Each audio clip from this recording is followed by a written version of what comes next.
Welcome to part 98 of Persona 4. In this episode, we're going to be going through floors 3 through 6 of Secret Laboratory, but there's a twist. Remember I mentioned I had to go backwards? Yeah, well, the actual mid-boss is in floor 4, and we have to go an extra floor up, as opposed to the original. All we have to do is just go to floor 5 and make a backtrack to the previous room. Here is also something that has not changed, as opposed to where the key's location is. In this particular stage, that is the power castle. You have to use ice, and I idiotically use light instead of using Mabufu. I don't even know why the hell I did that, but I did. A flower's fate is to bloom. But whatever the case, folks, we now finished those power castles off and gave Orthros a lot of experience points. Not a lot, it just raised him up a level. Eventually I'm going to have to trade for even stronger Persona by the end of the game. So, well, not trade, but I mean fuse for stronger Persona. And why did I went back? Oh, God have mercy, this was a gaffe on my part. You'll probably see it in the raw, and I'm just like, oh God, why did I do that? I should have cut that out. But I didn't, because, well, I didn't think about it at the time. Anyway, we've got Dogmatic Towers, which resist physical and are null to dark and light, and Furious Gygas that repels fire and wind. Both of these used to be weak to wind. They were changed up for this, area for some reason. It's kind of stupid, I know. So with that said, I still have ice, so I could just go on ahead and use that. Oh wait, I have light actually. That'll work too. Oh wait, I forgot they're null to ice. Oops. So I could just use... Oh wait, no. Why am I using fire? You idiot! Well, they still have thunder, so that'll work. However, the Gygas themselves, they were weak to wind, like I said. And one Maziodyne will pretty much end this whole entire battle, plain and simple. So now then, I will go on ahead and not get Gimbu, because I could fuse for that. Besides, I'd rather get another chess key. Oh wait, the Emperor. I just raised up Oni's level, that's all I did. Oh, never mind. Ooh, and I also raised up other Personas. Nice. That's just making things a hell of a lot easier for me. Have I gotten a little stronger? And Yukiko has learned the best move in the game. Oh yeah, salvation. So I'm gonna get rid of Amarita, so that way I will have salvation. So now I have 2 healing spells.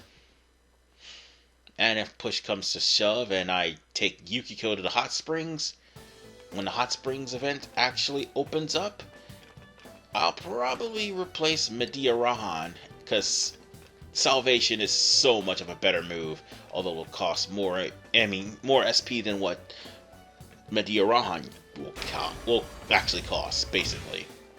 Still, that's a lot. But whatever the case, I just killed that enemy because it was a fight we already fought. And the reason why I'm recklessly using keys in Golden, which I advise against in the original, is because of the fact that the original does not have... Oh, Golden, sorry, does not have the key card needed in a locked golden chest. By the way, this is the Flowing Sand. They're weak to ice. So on that note, whip out a Persona that has ice and end them. Hold on. Get a Persona that has ice. You fool, get King Frost. Thank you. And now, Mabufu. And that'll take care of these guys. Yeah, the sands are basically the same thing, but they didn't have the repels and stuff that's on this game as opposed to Vanilla 4. So I'm practically telling you the comparisons, and as you can see, it's purposely made harder for everyone else. Oh, let me put it like this. It's perfectly harder in Golden to get to Naoto as opposed to actually... Yeah, and I got a +6 experience points card. Anyway, it's harder to get to Naoto as opposed to beating Naoto. So, when we beat Naoto, that's going to be the easiest thing in the world. On that note,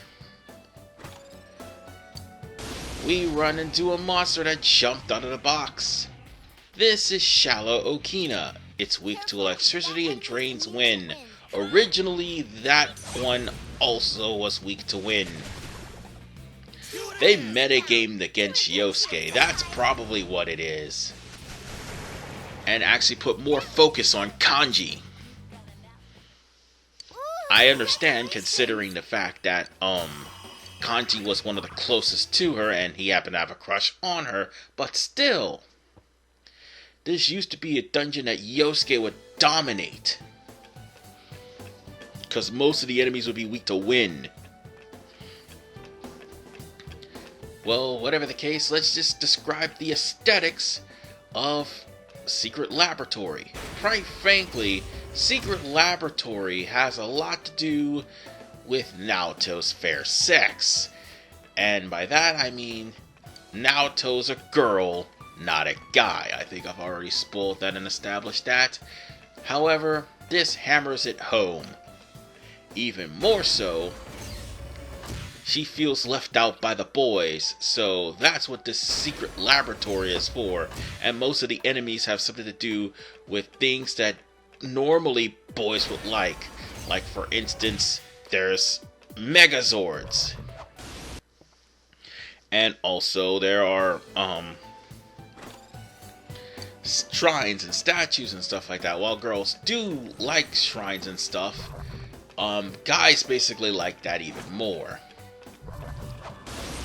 There's just, actually more along the lines of her grandfather actually lived at a shrine at one point. Or was it her parents? Can't quite possibly remember. But as far as for Naoto is concerned, I think there's only one reference to the police, and that's the Chaos Fuzz, and you won't be seeing that until next part. But quite frankly, most of the aesthetic here is about her tomboyish nature and how she cross-dresses to try to fit into society that practically looks down upon her. And we're at the 5th floor. While we're on the subject of looking down upon things, we need to find the key that happens to be in floor 6. In order to get to floor 6, we're going to have to get through floor 5. And more importantly, we're going to have to finagle our way around to get to the key. Oh wait, this is basement 4. Never mind. I thought this was 5 for a second there. I'm an idiot. But I just ran into a mecha fort, so yeah, mecha forts are practically easy to deal with if you have wind. Oh wait, Yosuke could have been useful for this. But at the same vein, when it comes down to this whole entire place, this is practically Naoto trying to deal with pent-up misery of trying to hide her identity from the public. That, and probably because she bounds her breast. I'm not kidding, she actually does. And I went there and tried to get a sweep, but unfortunately I couldn't, because if I did I would have had to pick up the persona, and I wouldn't have been able to go any further than that. Alright. We still got a long ways to go, because we got to go up to floor 6 and then make our way back down to floor 4. In case you're wondering, why do we have to do all this stuff? Again, you need a key card to get through floor 4. There's the door right there. And on that note, let us proceed through and skip the enemy that happened to be there. Let's see, we're gonna be going this way. I think this is the right way. Yep, it sure is. I mean, we could actually go for the other chest, but let's see. Well, actually, no, let's go for the other chest. Might as well. And that's purifying water. Okay, I get the hint. You want me to move on. There's no other chest except for the one that's in that hidden door. What are you doing past me? Move on! Move on, you idiot!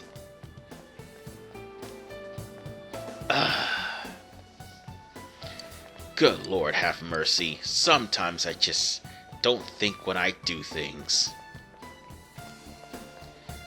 Anyway, I'm trying to keep myself from falling asleep due to the fact that this dungeon is the reason why I ended up getting narcolepsy in the first place. Because in Persona 4 Original, it was green, it was drab, it was boring. The music was good, but it sounded more like a lullaby that will put me to sleep. And if you have that effect, let me know in the comments below. Seriously. I tried not to fall asleep when I did this. That probably would explain why I ended up on floor 2 earlier. Whatever the case, almighty balance. It's weak to light and dark, but will repel everything except for almighty. So on that note, if you have light or dark, anything would do to end this.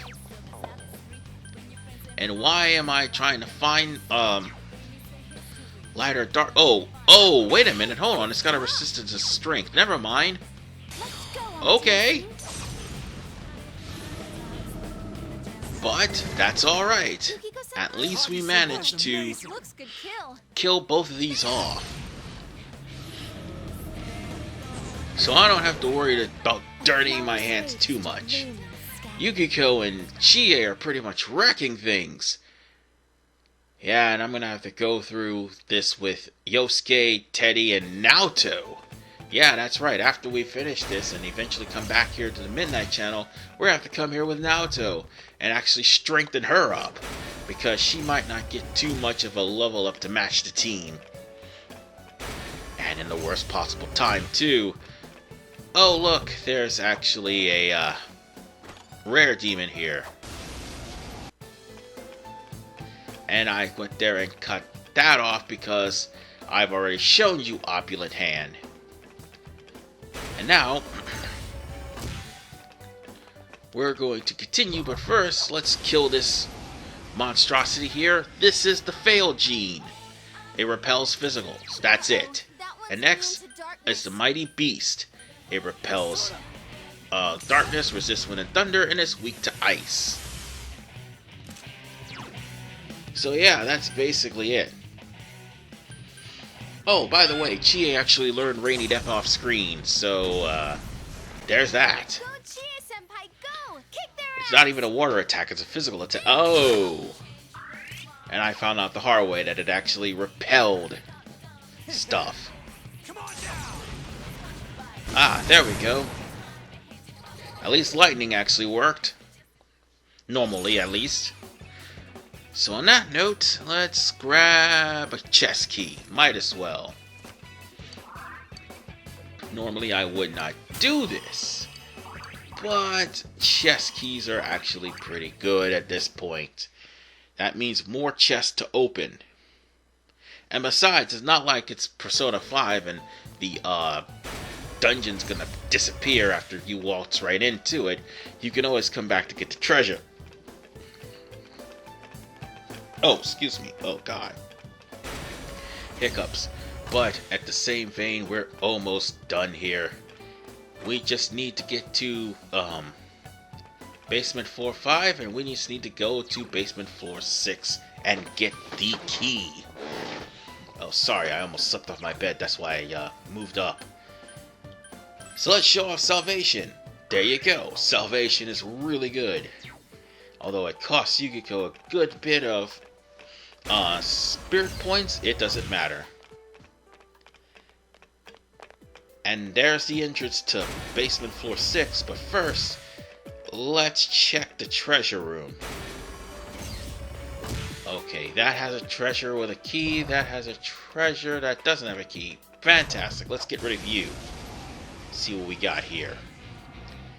And these are wild drives. They resist physical, they have null to light and dark, and their weakness is wind, which is a little bit different because these things were weak to fire and had immunities to everything else except for physicals. So yeah, you could beat down most of these enemies with physicals. And that would take care of this enemy right here by using Amaterasu. However, now we run into Chaos Fuzz that are weak to fire and repel everything else except for physical and almighty. So on that note, just landing a physical attack is the best course of action. Because sometimes the weapon you have will actually make it to where you will be able to land a critical hit. Sometimes. And on that note, I think we have bested these enemies, and I'm going to get another card that'll up the strength of my cards. I mean, of my persona, sorry. Oh god, I'm starting to fall asleep. Good lord, it's this place, it's doing it to me. Anyway, let's see what's in this box right here. Oh yeah, life stone. Fantastic. Alright. Humor me, what's in this box? Ooh, okay, a black crow charm. I think I'm gonna see what that's about. Now then, to humor you all as to where the key is in this area, look for the only green chest in the area that is actually way out the way. No, I'm not kidding. That's basically how you find the key. Cause here's the thing about this. All the chests are not like locked in the same room as opposed to what the map tells you. The chests are separated in 3 different rooms. One of which has the research key, and the other one is pretty much your way out. So, on that note, we just need to get through the enemies, and we need to find a key. So, there's a shadow, screw the shadow, I don't care. Let's see if there's a key right over here. Oh, no, it's not. Darn it, I may have to go around and finagle my way through.